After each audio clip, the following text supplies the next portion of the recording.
Good morning and welcome everyone to our second webinar of 2023, and today we're going to focus on the 10 key areas for managing people this year and beyond. And it actually works well because we've just published the results of our recent SME survey. So we carried that out at the end of 2022 and we invited businesses to let us know about their business and people challenges for the year ahead. So we've got that information to help us consider what to consider moving forward. Before we start, we'd just like to introduce ourselves. So I'm Victoria Templeton, one of the HR Knowledge Managers here at HR Solutions. So I'm going to be leading today's webinar, and I'm supported by Sue Watson, Head of Client Services. Sue's going to join me in taking your questions at the end, and will also support in some interaction activities that we've got lined up. We're also joined by our colleague Drew, who's our Digital Marketing Executive. So Drew's going to be on hand just to support from a technical perspective. So if you do have any technical issues, hopefully you won't, but if you do and you are able to get in contact, then use the chat facility on GoToWebinar to let Drew know. We'll see if we can sort those. And because we've got so many of you who have joined us today, we've placed you all on mute. And of course, as usual, we do want to hear your questions. So when you see this slide, that means we're at the end of the webinar and we're ready to take your live questions. So I'm just going to run through quickly how you can submit those. So on the screen now, you'll see an image of what your GoToWebinar panel should look like. So just simply type in your question and then we'll read out as many as we can at the end. So without much further ado, I'm going to then kickstart the webinar and 10 key areas for managing people in 2023 and beyond. So this is what I thought we'd run through. First of all, I'm just going to set the context. And as I said, we've recently carried out our SME survey report. So I'm going to just talk through some key findings there. And then obviously the bulk of the webinar is for me to take you through the top 10 key areas that we think for managing people in the year ahead. And we'll be looking at some interesting statistics, so drawing those from our SME survey, as well as other forms of evidence and research that we have. And then for each of those 10 areas, I'm going to be talking through some cost-effective solutions that perhaps you can think about. And we'll finish with questions and answers. So for today's webinar then, I've spoken about the SME survey. It was run back in November, December, and it asked business leaders to share with us views on what they believe to be their biggest concerns for 2023, both in terms of the business, then from a people management perspective, and then thirdly from a health and safety perspective. So the survey has literally just launched this week. You can download the report for free, so you can either use the QR code that's showing on the screen now, or visit our website, whichever's easier and you're able to do. So it's available to download, as I said, for free. And so, as I said, based on that data, that's formed the 10 key areas that we think are going to be key moving forward. Now I'm going to try something new for our webinars, and what I'd like to ask you to do is to either, if you've got another monitor, to go onto the internet or use the QR code and go on to menti.com, and when you get to that website you simply add this pin in. And what we want to do is to ask you in one word, describe to us what your biggest business challenge is. If you do have any technical questions, drop them a note in the comments in the chat, and hopefully Drew, you can help keep an eye out for any of those, but we'll see if this is going to work. So as I said, it's the first attempt at doing it. So simply use that QR code or go to www.menti, and I'm going to share with you what the results look like.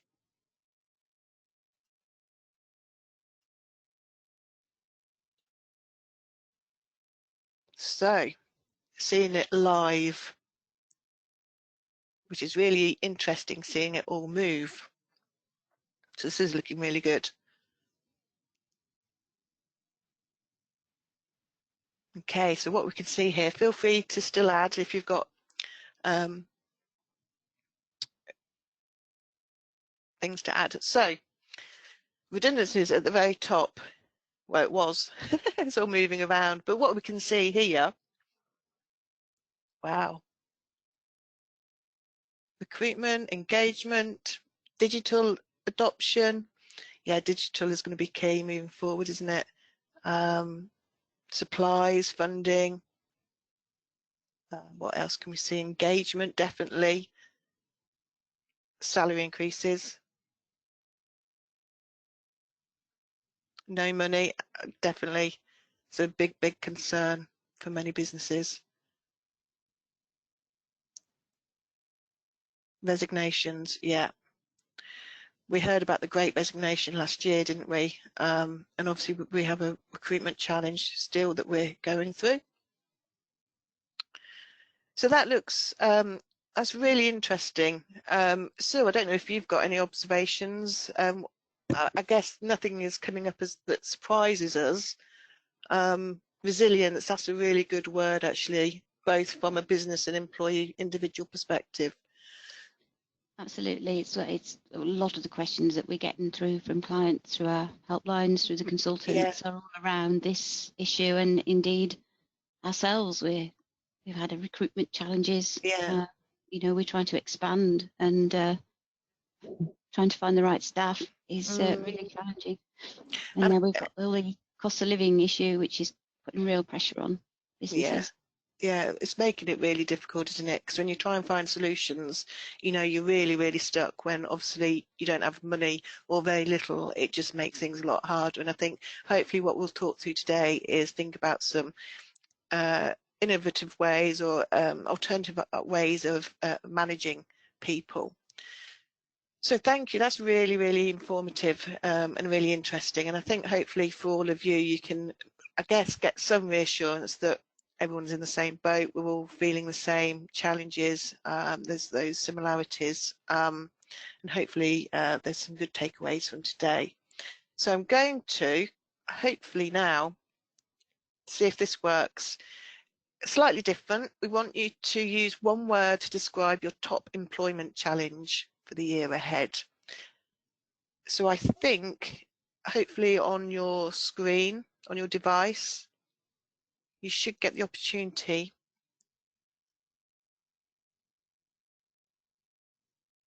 to add another word. Yes, so you should be able to accept the next slide. So the presenter has changed the slide. Here we go. Yeah, thank you, Sue. Yeah. I love how it all moves. Seeing it in real time. Yeah, salary, salary, salary, budgeting.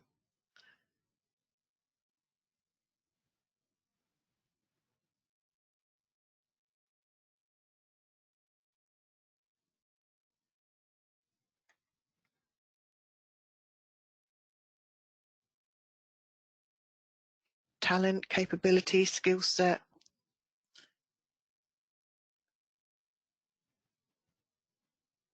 Buy-in, that's interesting. I wonder if that's getting buy-in from the business leaders into HR initiatives.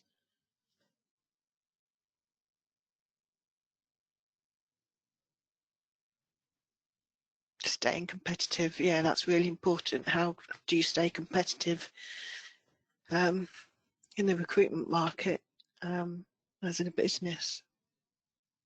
Brilliant. Sue, do you have any, I guess, observations or comments? I think, as again, like I said before, probably all what we come to expect. Interesting skills are coming up quite prevalent. So skill set, talent, upskilling. I think it's post-COVID as well, isn't it? Still having the impact on the workforce and the whole focus on retention of the staff, and how do you remain competitive and say, have you got the skills you need if you're having to change the business model for the you know, changes in the world that's out there and expectations. I think expectations are quite different now, aren't they, from both an individual point of view and a business perspective. Yeah, but also obviously with the pandemic, I mean, one of the first things that got pulled was, you know, training. I mean, people couldn't be in the same room, could they? So how did there was no way of delivering training initially, but then also from a cost point of view, with money being really tight, with obviously business dropping, things like training is probably one of the first things that gets put on hold. So, you know, we've got that, and you know, a lot of young people were really affected from the pandemic, and probably the most effective employment group.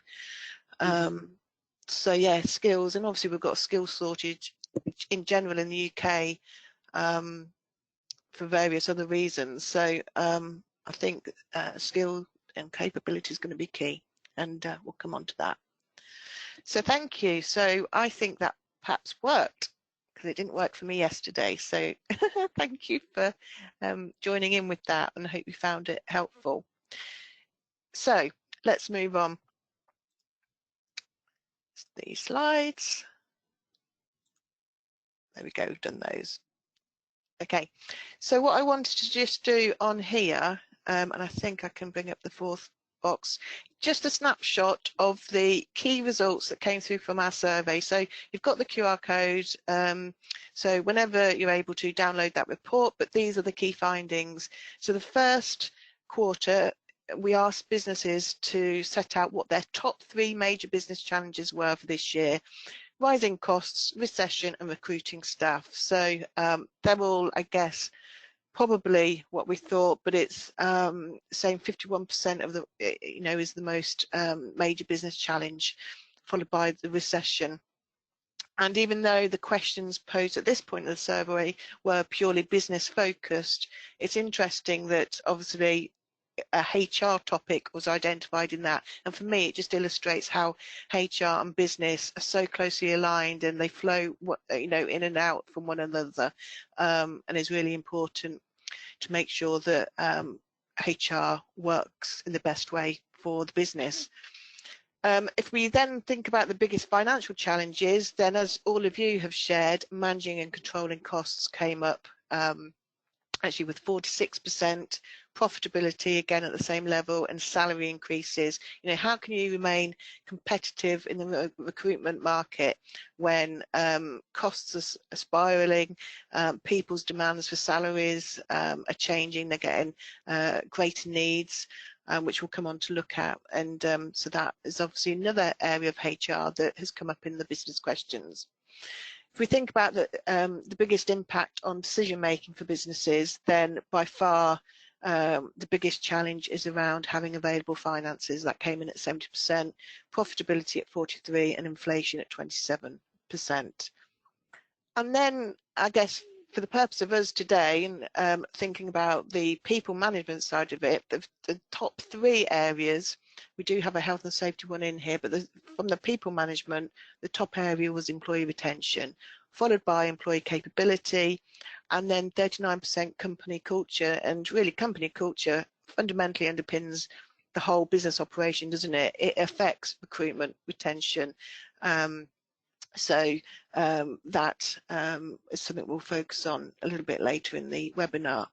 And mental health, so there was a set of health and safety questions, and the top main area of concern for businesses for this year, it just obviously 85% is staggering. I mean, it's an increase from the data that we received in last year's report. I think it's increased by about 6%.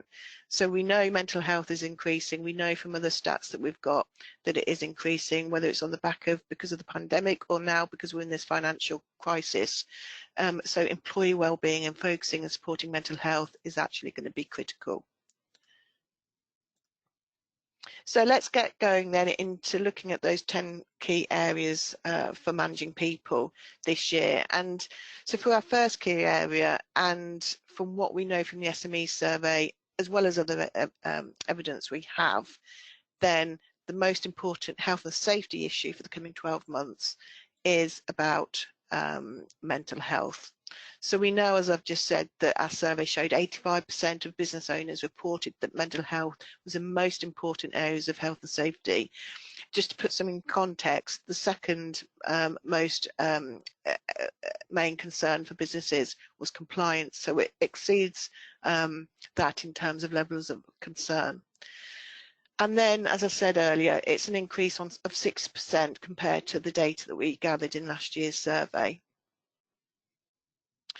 We also know from the latest Health and Safety Executive report from November that 914,000 out of 1.8 million work-related cases were work-related absences due to stress, depression or anxiety, and that looked at cases over 2021/22. That's essentially 65% of all work-related ill health cases down to mental health, which equated to roughly 17 million lost working days, which is astounding. And it is becoming, they say it's obviously the new pandemic, don't they? Because it's grown massively over the last year, especially. We also have research from Mind that indicates the extent of mental health. They report that 25% of people experience mental health issues each year, 17% of people experience mental health issues in any given week, and 8% of people specifically experience anxiety and depression in any given week. And we know mental health isn't just anxiety and depression, there are other forms of mental health as well, but specifically looking at anxiety and depression, which is probably what most employees tend to see from their absence cases. Mind report that 8% of people specifically deal with those in any given week. So what can employees do to address this significant challenge? Well, I think the first thing is to put employee wellbeing to the top of the people agenda. So when you're creating your people plans for the year ahead, make sure that that is incorporated in it. Because if you haven't got your people because they're off with sick, with stress, or they're resigning because they can't deal with stress and they're experiencing ill health, then you know that's going to impact ultimately on the business and the operations. So put your people well-being at the top of the agenda. Train your line managers on dealing with mental health at work, including short and long-term absences. Remember, training can come in many forms. It isn't just about going into a classroom, having that formal training. So if costs are a challenge, think about other platforms or approaches to training, you know, e-learning, for example, or engaging with in the local community if there's any charities or professionals that could come in and help upskill and share and educate your workforce. Introduce an employee assistance program. They're relatively cost effective in terms of what it gives to your employees. It's that 24-hour, 7-day access to seeking help and support on whatever issue that may be challenging for them. Finances, health, personal circumstances, what have you. So that EAP is a really good initiative because, you know, the argument is that by putting initiatives like that in place, you know, hopefully then will prevent people's health issues leading to them needing a period of absence from work. It could be potentially preventative. Clearly not all mental health cases will be, can achieve that. Obviously they may need that time out from the workplace. Depends on the extent, the severity of that person's mental health. And then train employees to become mental health first aiders, so they're qualified in being able to give that guidance, give that support to somebody that's perhaps having a crisis at work, or helping to give some guidance and advice to a line manager who is managing an ill health case. You know, having people in your workplace that are trained officially in mental health can obviously help benefit everybody. You could also include introducing wellbeing ambassadors for people to access wellbeing supports, and not necessarily just about mental health, but all forms of wellbeing. So fitness, healthy eating, you know, activity.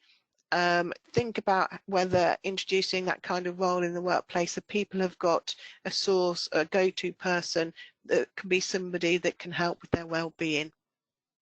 You may want to link up with local gyms or other health providers to be able to provide your staff with discounted membership rates. From a business point of view, that's relatively low. It's obviously just cost in terms of management time in organising and getting it set up. And for your employees, those that can perhaps afford gym memberships at a discounted price, you know, that's obviously going to help with their mental health. And include mental health in your health and safety policy, or have something that's standalone. So you might want to introduce a specific health and wellbeing policy that is more than just your health and safety. It's actually about the mental and the physical health of your employees. Or we're also seeing now an increase in requests for companies wanting financial wellbeing policies as well.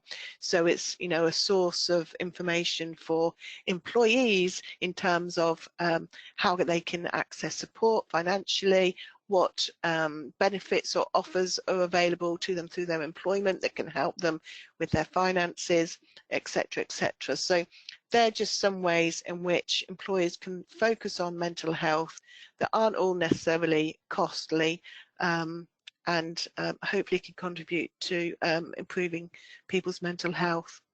So moving on to number 2, and this is more then in line with the people management questionnaires from our SME survey, and our second area is around the employee retention issue that we know exists. And from our survey, 50% of business owners reported that employee retention was the most important area of people management for the next 12 months. So retaining employees is certainly an area of high importance. It can be costly to replace top performers. In fact, it can cost more than double an employee's annual salary to replace them, making employee retention far less expensive than recruitment. And we know from research published by the CIPD that more than 6.5 million people in the UK late last year reported that they were planning to leave their jobs in the coming 12 months.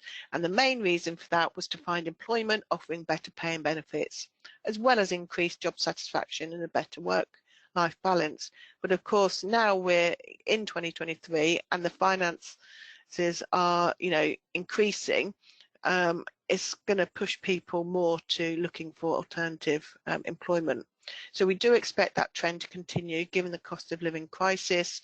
And actually, I think we're likely to see a shift in how employees view their pay and benefits that come with their employment. So traditionally in the past, employees may have been motivated to stay with their organisation because their employer provided pay and benefits in line with what they wanted. Whereas now, because we're living in the context of a cost of living crisis, it's likely that what motivates an employee to stay may no longer be about what they want, what they would like, but instead whether the employment gives them what they need. You know, and it's sad to say that people, you know, are forced out of their employment because they can't afford to live on the pay that they're receiving where they are. So they go naturally to look for other employment. So it's going to be tough for the year ahead for employers, especially small businesses. So it's going to be vital to assess your budgets, consider your pay and reward strategy, and how that can prevent employee retention becoming an issue for you. And of course, it's going to be about affordability, as whether a company can compete with the external market.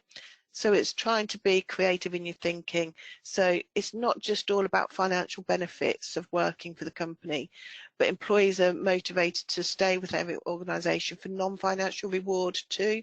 So it's about trying to look at your overall, I guess, total reward package, isn't it, that you offer your employees to see how that can be improved to aid employee retention.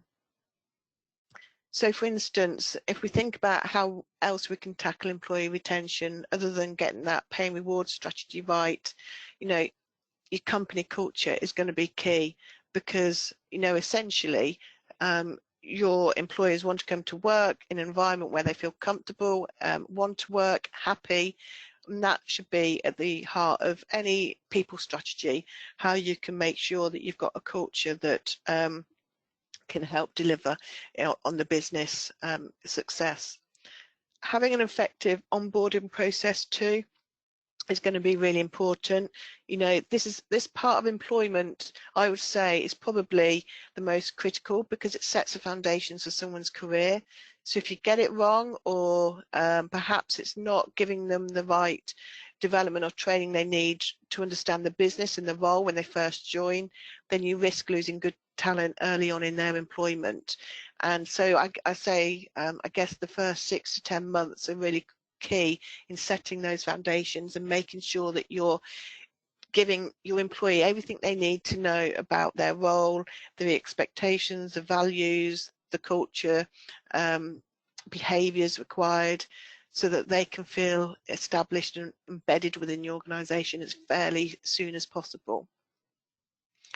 You could look at introducing employee engagement questionnaires. You know, there's, you know, we can refer you to certain platforms to help support that because we use them ourselves, but employee engagement questionnaires are really useful at this point in time. It's giving you that that sense, that check periodically to just sense how people are feeling at that point in time, and then you can then use that information to see, actually, do we need to look at X, Y, Z? There are exit and stay interviews. So obviously most of you will have heard about exit interviews. So you've got a resignation and therefore it's seeking that input from that person as to why they're leaving. But we're hearing more from clients that are interested in doing stay interviews. So before they get the resignation. Now, essentially, I guess it's the same kind of mechanism to engagement questionnaires. It's essentially doing the same thing. Doesn't mean to say it's wrong, it's just a different approach. But it's about sitting down with existing workers, seeing how they're doing, how they feel about career opportunities, development opportunities, you know, the culture, communications, and then using that information to hopefully prevent retention. And then recognition schemes. So retaining your employees is obviously important, and how you do that can be influenced by how you recognise your employees in the workplace, whether it's peer-to-peer recognition, recognition from leadership, external recognition, so from clients, if you have client feedback, you know, having recognition schemes that are from multiple sources and not just one-off, but throughout the year, all play a part in employees' engagement and therefore hopefully influence positive employee retention. And then employee value proposition. This, you may or may not have heard this phrase, but it's essentially describing the unique set of benefits that an employee receives in return for the skills, capabilities and experiences that they bring to the organisation, sorry, the benefits that you offer to that employee. So it's about you as the organisation being able to accurately define your own organisation's EVP, so it effectively is used to attract the best talent and help you to retain the best talent. So it might be that, you know, you're an organisation that's very socially aware, that you donate to known charities, you encourage volunteering, you're forward in your technology. These are all things that will help sell your business, and when it comes to retaining employees, especially reminding employees throughout their employment about the benefits they get for working for you can help make them question, actually, do I really want to leave if I've got X, Y, Z? And our third area is about employer capability, and obviously that second cloud map that we did, clearly a lot of responses came up there about capability, and it actually was our second most important area in our survey with 55% of the vote. And as we spoke earlier, you know, there is a skills shortage across the UK, and there's been challenging times that have had a knock-on effect impacting capability. And we also know from research in the Business Barometer 2022 report that 78% of UK organisations suffered a decline in output, profitability or growth because of a lack of available skills. We also know from the Federation of Small Businesses that 80% of small businesses face difficulties recruiting candidates with suitable skills as well. And of course, you know, it's been a couple of years now where the UK have had a smaller talent pool, if you like, because of the new immigration rules that we have in place, where members of the EU now have to obviously enter the UK to work through the relevant visas. So, you know, that's contributed and had a knock-on effect with being able to recruit candidates with suitable skills. The Recruitment and Employment Confederation, should I say, estimates that if the labour shortages are not addressed, then essentially the UK economy could be worse off by 39 billion. And it warns that businesses must see skills as an investment rather than cost. And I did say earlier that during the pandemic, training was probably one of the first things to be put on hold. You know, understandably, with, you know, the fact that, you know, business was slowing down, or even, you know, very near to closing for a lot of small businesses.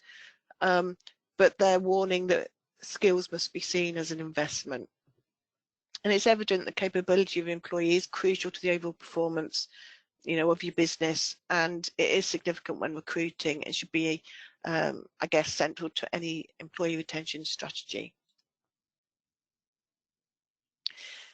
So how can you increase your employee capability, especially in a cost of living crisis? Well, first of all, as I said earlier, training doesn't have to be in a formal classroom. You can use blended learning to reflect budgets and mix up the method in which you develop your staff. You know, so job shadowing is a great example. You know, that takes management time and effort, but it's low cost. Secondments are great ways in which you can move people into roles. So actually it gives them a flavour of what they could move into if they wanted to do it more long term. And obviously it can give them the opportunity to develop skills. Getting people involved in project work, whether it's within their existing team and department or with project work that's engaged with other departments, you know, that brings a huge amount of skills, whether it's influencing, communication, or technical skills. And then e-learning platforms, you know, e-learning probably increased massively in recent years, hasn't it? We see it more and more, and it is becoming more engaging. But actually it serves a purpose, and it's really effective at communicating information to employees and helping in their awareness and education on subjects. And you can get free courses available through the government scheme. So I know personally, I managed to do a GCSE in counselling, for example, because I went through a government scheme. So it's about seeing what's out there through training, teaching providers, where people can get certifications, GCSE level mainly, that are free because the government are funding them. So I know that they offer things like courses in health and social care especially, and business. So check out what you can find online where the government are working with training providers in offering free access to gaining GCSE qualifications. Succession planning is also important for you developing your next leaders in your business, and also for providing that clear career path. See how you can develop career development through job families as well.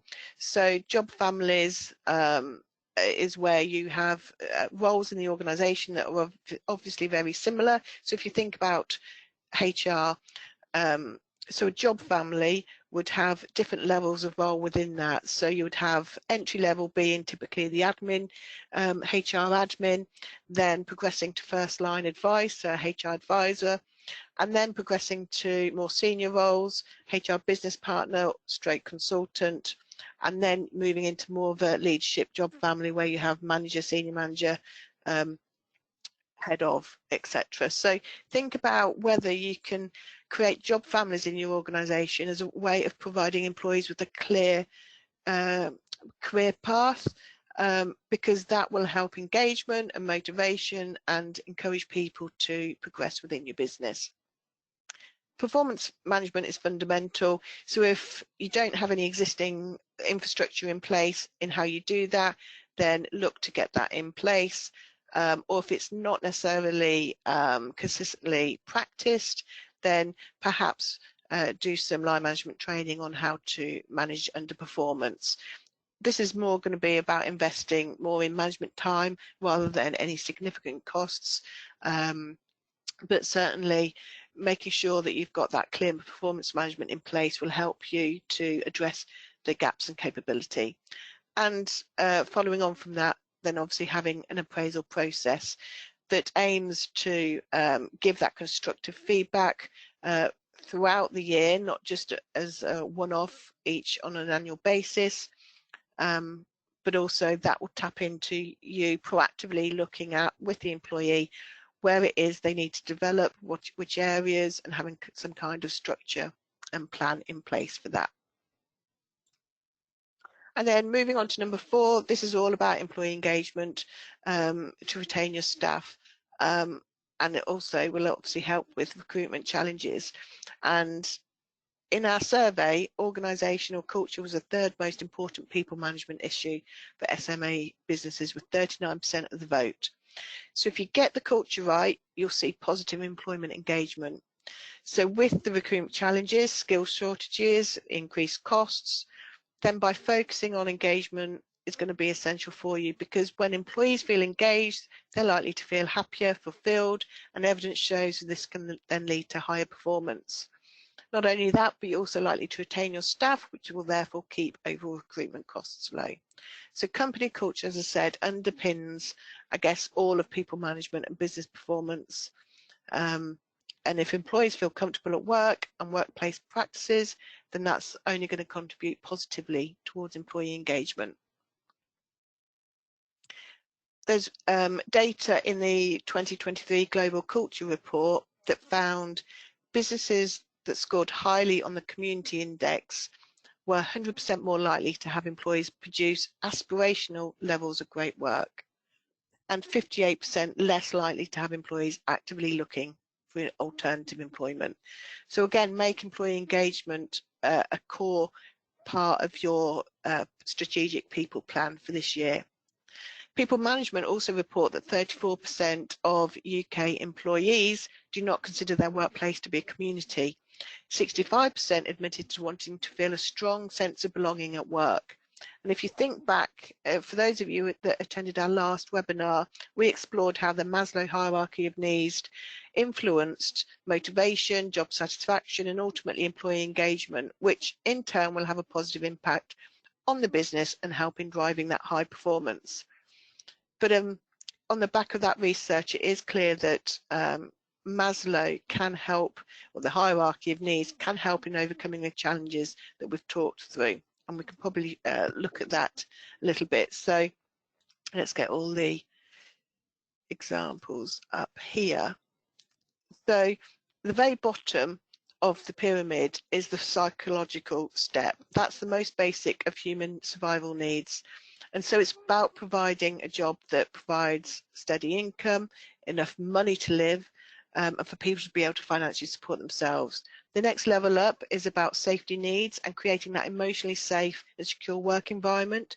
So that would be things like, can you offer EAP schemes? Can you give access to occupational health? It will also include things like offering mental health first aiders and wellbeing ambassadors. They're all measures that you could put in place that will help the safety needs of individuals. The next level is about love and belonging, so on the back of that last piece of research, and that's where employee recognition can play an important role in motivation and job satisfaction.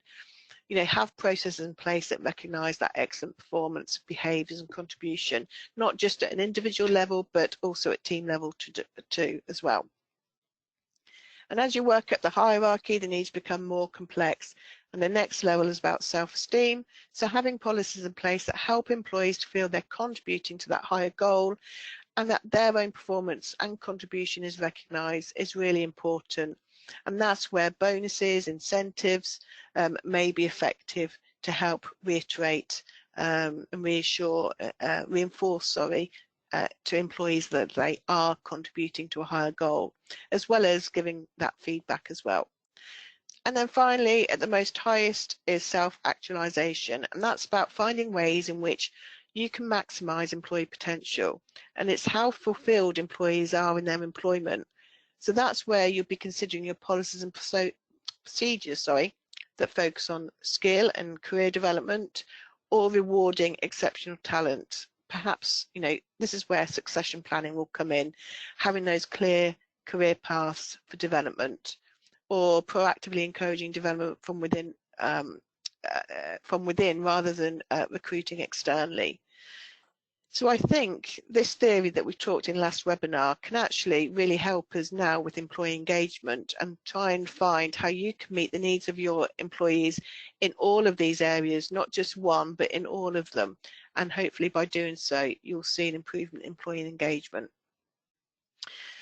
So in terms of things that we would suggest you consider that hopefully are cost effective is, first of all, consider how Maslow's hierarchy of needs that I've just sort of summarized can be translated into your workplace. What measures can you put in place to ensure all those needs are met? You could use employee engagement surveys. You could introduce a work social team. You could look at how your organisation deals with social issues and environmental issues. So is there anything that you can work on in terms of doing charitable work, having green policies? These are all things that will help with employee engagement. And we know that in recent times, more people are particularly concerned with how socially aware employers are. And that can be a deciding factor for people wanting to join an organisation. Other areas to consider for engagement is how you develop your staff, career opportunities that may be available, the culture, recognition and reward and benefits. So all those that we've talked about so far, they all play a key part in how engaged your workforce feel. Topic 5, I would say, is all about flexible and hybrid working, and this actually became the third major business challenge in our survey. At 36% was actually recruitment, and I think how businesses recruit now and operate now is significantly different to 5 years ago following the pandemic. I think there's been a lot of learning that actually there's many significant benefits to both the business and employee by offering workplaces that are flexible, perhaps offer that hybrid working where it's a bit of a blended approach. And as I said, the respondents to our survey did find that recruitment was one of the biggest challenges. So actually consider how flexible working can help in your recruitment challenges. So operating more flexibly allows businesses to respond better to external influences, like I say, the challenging recruitment market, because it can allow businesses to tap into a more diverse and inclusive talent pool. So gaining access to talent that they may not have had previously, such as working parents, those who are carers, or those with disabilities that perhaps currently prevent them from being able to carry out certain work, but if by having flexible working they could, it all will benefit both parties. It can also help to tackle the growing mental health crisis. Ultimately could help to reduce sickness absence in your workplace. So offering flexibility in how employees carry out their work can have a positive influence on employee engagement and ultimately aid that employee retention. And of course, it makes your workforce more diverse and inclusive to everybody. So some things that you can think of to help from encouraging flexible working from day one. And this is going to become law later in the year, but why not consider adopting this policy now, getting ahead of the game? Because I think from a messaging perspective, that will give a real positive message to your workforce that actually, we recognise the benefits of flexibility. We're not waiting for legislation to tell us to offer it from day one. We're going to allow everybody from day one of employment to ask for flexible working. And of course, there's still the parameters in place in terms of the right to ask, but obviously business needs will dictate as to whether it can be managed or not. But nevertheless, for employees knowing that they can ask for flexible working. You know, it doesn't matter if they've got 2 months service or they have to have over the 1 year service. You know, I think that could be a good opportunity to help make you stand out amongst all the other local employees that are recruiting, help you to stand out from an employee retention point of view, comparing how other organisations deal with it. So I think it potentially is a good opportunity. And then flexible working, you know, it comprises of many different aspects. So that could be flexi hours, job share, so you're encouraging working parents to get back into work, along with term time working. We're seeing more and more clients use that form of working, or annualised hours, as well as fixed term contracts. And hybrid working is, of course, the ability to work partly remote, whether that's home or some other location, or part office. And number 6 is about recruitment. And in our survey, the business owners said that the third major business challenge was recruitment, as I've just said a moment ago, at 33%. And I think we do continue to see a shortage of candidates, and so the ability of small businesses to compete with larger organisations for that top talent is getting harder and harder, especially with SMEs having a significantly lower budget in terms of because of the cost of living crisis. So with rising costs, as I said earlier, motivation for pay and reward is probably changing now. People are looking for employment that will be offering them the finances, the reward and benefit package that they need to live and survive, as opposed to choosing an employer for what they want. And so this is why a recruitment strategy should form part of your people plan for 2023, and it needs to be skill-based and incorporating imaginative solutions that are cost-effective. So when I say skill-based, this is all like your competencies and assessing through you know, skill-based tests, etc., as part of your recruitment processes.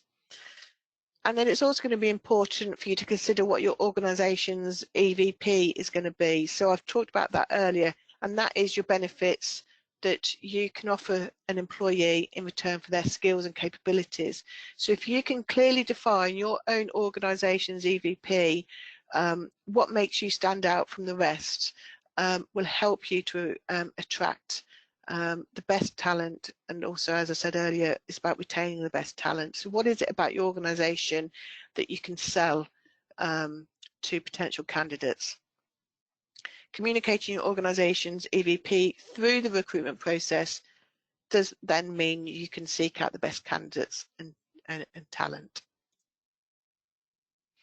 So there are many things you can think of in terms of solutions for recruitment. So, you know, there's some listed here, but just to pick out a few, quiet hiring is a new phrase. You may or may not have heard about it, but it's actually meaning that you're recruiting from within. So if you're experiencing recruitment challenges, why not look about how you can develop your existing workforce to grow into that role, rather than having to recruit somebody that can get the job done from day one. It's about flexing your needs and recognising that okay, it may take longer for them to be up to speed in the role because you're developing them, but you're ultimately, hopefully, going to be more effective in being able to recruit the right person for that role. So if you think about employee capability and developing your existing staff to prepare them for future roles, you know, quiet hiring is actually a good opportunity to consider. And as I said, can you get ahead of the game and offer flexible working as a day one right? As I said, the law is going to be coming in this year, so bite the bullet now and look at offering that now, and that might help you to stand out from the rest. And then outsourcing. So if there are particular roles in your business that you struggle to recruit for, IT, payroll, HR even, then you can use outsourcing to give you that instant resource.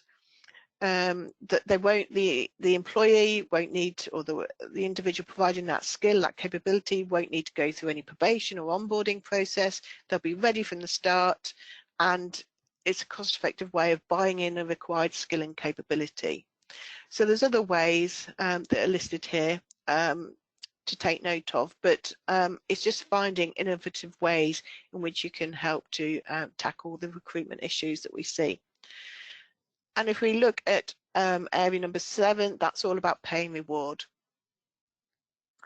In our survey, 85% of business owners reported mental health was the most important issue going into 2023. And obviously with the financial crisis, mental health has worsened, but we also know from this survey that the salary increases as well is the biggest or the third biggest financial challenge for businesses. So if on the one hand you've got mental health increasing, but on the other hand your budgets are really restricted and restrained, it's a real tough challenge for employers. And then we also know that from our survey, the most important aspect of people management is employee retention, with a vote of 50%. And a reward and recognition strategy can positively impact on both retention, engagement and recruitment. And we found this from a recent webinar where we carried out some research where 48% of those polled felt that having that reward and pay strategy would positively impact retention, 32% felt it would improve positively on engagement, and 19% felt that it would impact positively on the ability to recruit.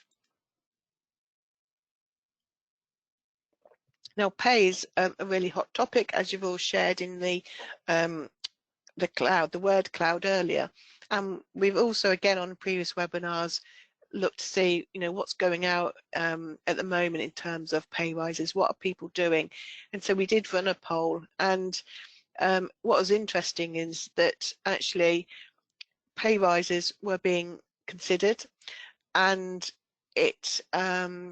the respondents actually indicated that all areas that that we put in as poll options were answered. So obviously most people said that they were going to be likely to offer a pay increase up to between the 1 and 5 mark, as you can see here, the 18% and 58%, but there were still employers out there that were likely to award a rise around inflation levels, which is very surprising to hear and probably is rare.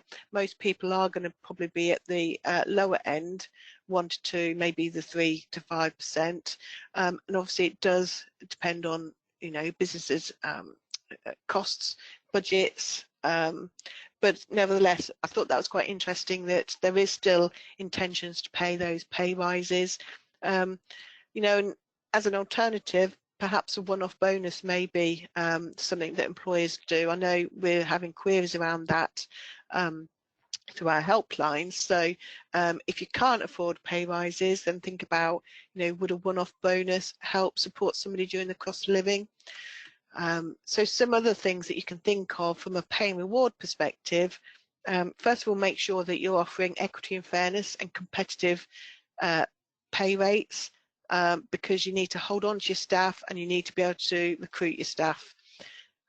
Share save schemes may be options, maybe an option for you, or salary sacrifice schemes. They can be beneficial, whether it's cycle to work scheme, which is obviously also good for well-being and mental health. Flexible benefits, so allowing employees to choose what benefits so it suits their needs, season ticket loans, etc. So there's lots of things there that can help with pay and reward. And as we'll see on this slide here, this then, depending obviously on budgets, as a way of retaining, if you've got a retention issue, then can you look at contractual sick pay? So you give that a little bit more than the statutory. Can you enhance family-friendly pay? These are obviously more costly initiatives, and there are cost-effective initiatives you can put in place instead, and obviously it depends on your budgets, but these are all just ways in which you can use pay and reward to tackle whatever challenge that you're particularly facing. And as we near the end of the top 10, the number 8 is all to do with data. And people, data and analytics is probably an area of HR that doesn't often get mentioned. but given the challenges that are facing the business now, it's a good opportunity to consider why and how it could be valuable to your business, in order for you to then respond to the economic and employment climate that we're working in. And so having available accurate and timely data can lead you to making effective decisions that can make the difference between success and failure when delivering on the business and people strategy. It enables the business to make targeted decisions that specifically address issues facing the business and our employees. And research has been published literally yesterday by the CIPD that provides interesting information around data usage and to what extent organisations are using it. And actually just under half of organisations polled said that they collected data on recruitment and retention, diversity, well-being and training and development. And these are all main challenges that we're hearing about, and obviously, even in this morning's word cloud, skills and labour shortages, inflation, wages, well-being, they're all issues. And actually, if you can use data to help understand that better within your organisation, it can help you make more targeted and effective decisions. So, for example, when you have data that is all to do with your leavers, such as, what was their length of service? So if generally you've got an issue with leavers having very low service with you, then do you need to look at your onboarding process? Do you need to look at the probation process? Do you have a probation process? Are your leavers voluntary or are they forced through formal procedures? So therefore, if you've got quite a lot of people leaving because of gross misconduct issues, then do you need to do something that addresses whatever that gross misconduct issue is? So having data all about your leavers can really help you to think about where you need to put measures and focus from a people perspective. Also, what business areas are people leaving from? Are there problematic areas that are perhaps in the business, and you need to understand and explore why? You never know, it might lead to perhaps there might be an isolated incident of bullying and harassment going on in a certain area of the workplace. So these are really important things to look at. And then if you think about starters, how long does it take you to recruit? If it's taken you months and months, is it because your agencies perhaps aren't working effectively enough for you? Is it something to do with your recruitment processes? Is it that you're only looking at one source for your candidates and therefore you're limiting the pool in which you're wanting to access? So using data to understand your starters will also help you to make more informed decisions that are targeted to deal with any recruitment challenges you have. And training, so understanding the cost of the training, how many training hours, what's your return on investment, because obviously training and development has to be targeted as well. So having data around your training is also valuable. Absence, so what are your sickness absence levels like? So if you're not using systems like the Bradford factor, for example, or and you don't have any trigger mechanism in place, but you've got lots of absences, well, clearly it's having a detrimental impact on the business. There need to be those control measures in place to help bring back absence levels in line. And so if you've got data that tells you about absence levels, how many people have breached the Bradford factor, etc., then that enables you to identify measures to put in place to focus on tackling sickness absence. And the same goes for employee relations. So how many disciplinaries are going on in your workplace? How many grievances? How many grievances to do with bullying and harassment? This is all key information that can help you ultimately help retention, build a better workplace culture, tackle recruitment issues, and make sure you're getting training and development that's valuable for money. And I think moving into 2023, this is going to be, this is a really important area. So for me, I would suggest introduce HR metrics and key performance indicators things like you know, how long it is taking you to recruit, number of leavers in probation, how many grievances, etc. It's all valuable information.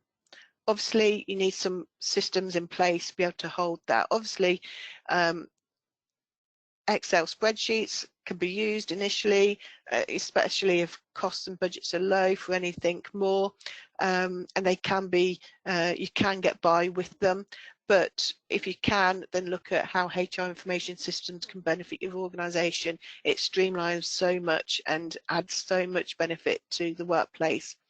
You might want to consider having some applicant tracking systems in place, e-learning platforms. There's many sort of different systems available to manage people data.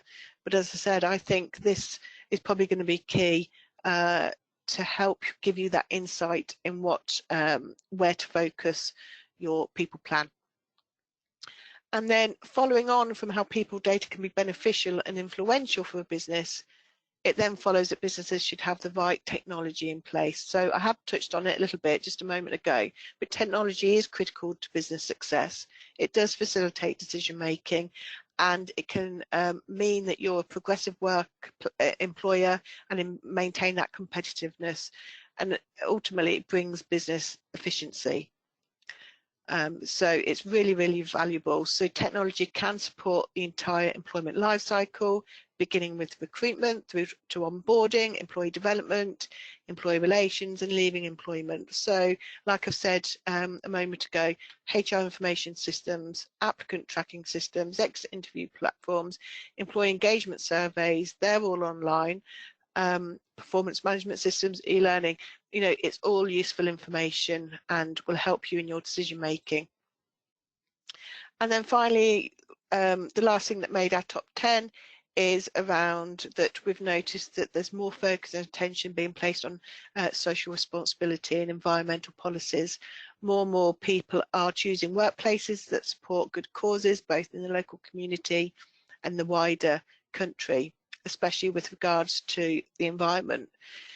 So having a social corporate responsibility policy sends a prominent message, not just to your existing workforce, but to potential job applicants. It can form part of your EVP, essentially, and employees, you know, they're concerned with, you know, they want to go to a workplace that they're going to feel supported, that they're going to work for someone that puts measures in place to help the community, and so these are all positives. And with recruitment and retention being problematic areas, focusing on ways in which your business can respond socially, locally, nationally, will support those recruitment issues that you have and enable staff retention. So things that you can think about, you know, volunteering days. So we have 2 days in a year that we can go and volunteer. Not only is it helping the community, but actually it gives that feeling of self-worth for the person, and it all is part and parcel of helping somebody feel engaged with the workplace and feeling valued. Sponsorship events, so you might want to consider sponsoring charitable events. Look at your environmental practices. So are you a work environment that can go paper free? And have you got a CSR policy in place? If not, then you can consider getting one drawn up. That's obviously, these are all sort of low cost initiatives, but show to your employees that you're a socially conscious employer. There were other ideas as well, such as nominated company charities. I spoke about the CSR policy, environmental practices, and supporting sponsorship events. So that brings us now onto the Q&A. I appreciate that there's a lot of information there that we've gone through, and we've actually run out over 11 o'clock. So thank you if you're still with us. And if you do want to ask any questions, then drop them now if you've not already done so. So have we had any questions? I know I've been talking a lot. There was just one, which was, what are the top skills required over the next 3 to 5 years thinking of upskilling existing workforce and attracting the right people from education, complete career change. I guess one thing that jumps to my mind is resilience. Yeah. Flexible. Flexibility, resilience, more the soft skills about developing your employees in, because, you know, it is tough, isn't it, at the moment, and it's going to continue being tough. And I think coaching and supporting your employees so that they go with you as you go through the year, so that you can give them that confidence to feel stronger in responding to the challenges. So yeah, being able to be resilient, I guess, is key, and that came up, didn't it, early on in our brain cloud? It did, yeah. That's what made me think it was clearly a challenge for people as well. Yeah. I think the businesses are really having to think hard about how they deliver their service, their product, whatever it is they do, support their charity members. You know, everybody's got a different focus, but because of all the challenges that have been provided and kind of launched at us from Brexit, from the inflation and everything else, then I think it's kind of thinking, have I got the skills in my team already? Can I give them the skills? And how can I give maybe non-pay related benefits to make people feel loved and wanted, and give their best in a tricky environment? So, and it's all of that, isn't it? It's kind of looking at the whole, as you've been going through this morning, all of those different aspects need reviewing. There's another impact on culture as well. We've had another query just saying, how do we change the culture if it's based on pay which we cannot afford? And I think that is looking at the non-pay related benefits as well, isn't it? And that's where things like publishing total reward statements, because I think a lot of people, they just see it as their basic salary and that's just what they get. But in reality, they get so much more, don't they? So if you're an employer that offers already EAP or I don't know, other things, then total reward statements is a simple tool. It's a one-pager, and you just set out all the financial and non-financial benefits that come with their employment, and you can put a cost to it. Yeah, and things like staff perks, and you might have negotiated a discount scheme, an EAP scheme, a cash plan, health scheme. All of these people forget about until they need them. You know, some of the health schemes give you discounts on dentists and opticians and things like that, which might be small but actually are quite important if and people do forget that they've got them sometimes. It's good to keep reminding them. Pension schemes obviously is another big one, yeah, I think it's looking at all of those. What do you offer in terms of you know, do you offer fruit in the office, coffee? All of that is a kind of value, isn't it?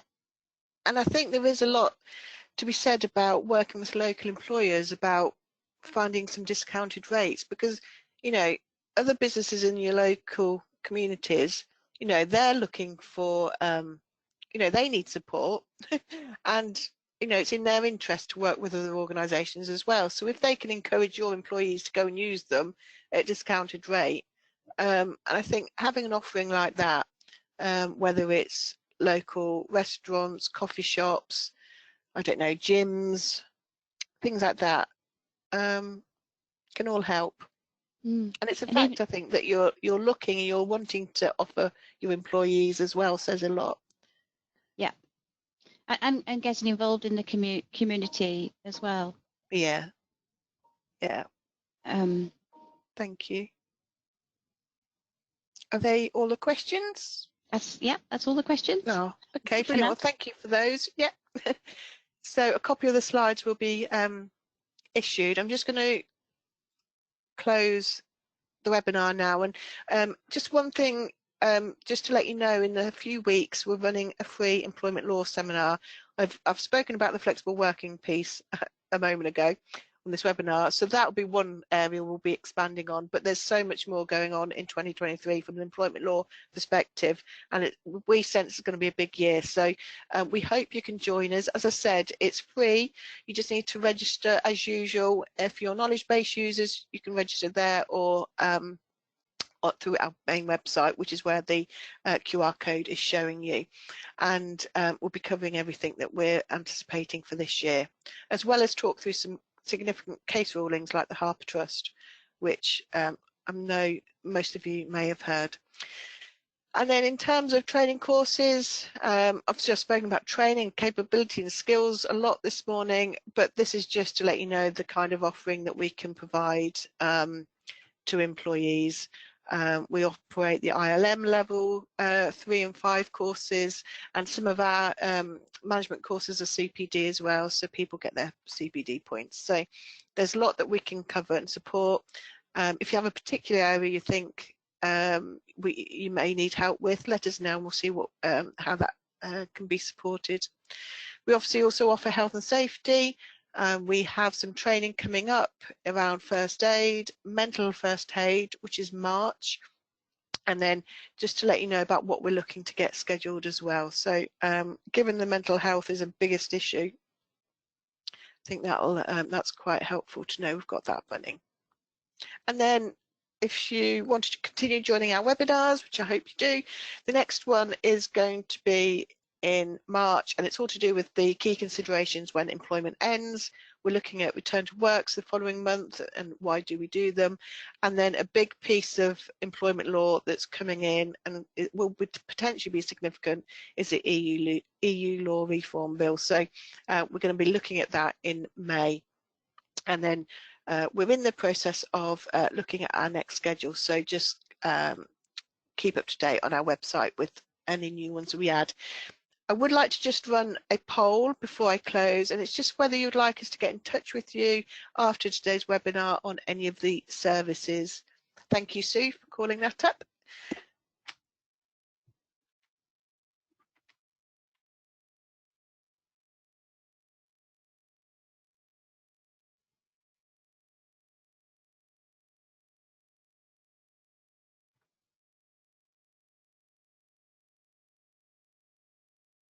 They're just coming through now. Okay. A couple of minutes and then we'll let go. I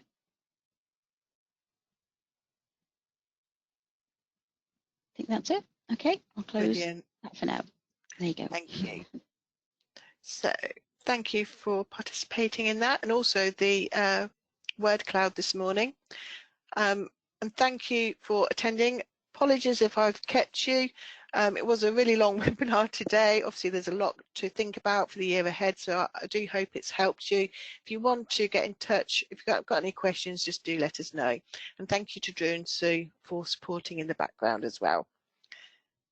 Thank you, everybody.